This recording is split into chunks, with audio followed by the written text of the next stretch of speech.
Police say they were forced to deploy a taser in an effort to restrain a 23-year-old talent man last night, only to find out they had to deploy another one soon after that. After that, Christopher LaDue Jr. was pronounced dead on the way to the hospital.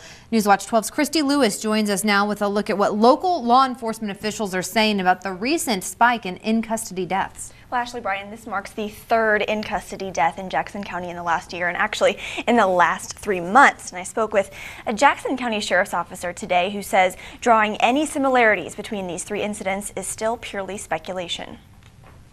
I think that why it looks like the shock factor is because they're close in proximity and time frame, the window of time. The shock factor Captain Holloway is talking about is Wednesday night's incident on the 6800 block of Wagner Creek Road in Talent, the third and tragic tally mark next to in-custody deaths in Jackson County for 2012. But Holloway doesn't believe this is an unusual amount for the course of a year.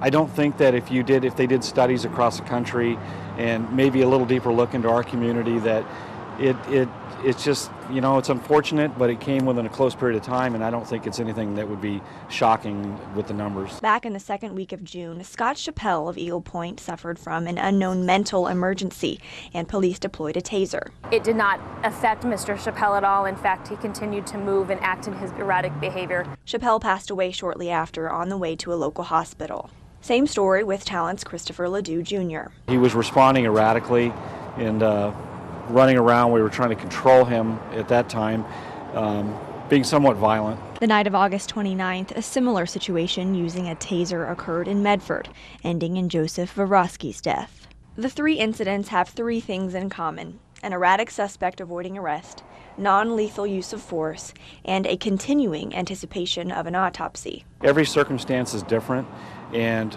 without some of those reports, investigations are still ongoing, and without the toxicology reports, it's strictly speculation.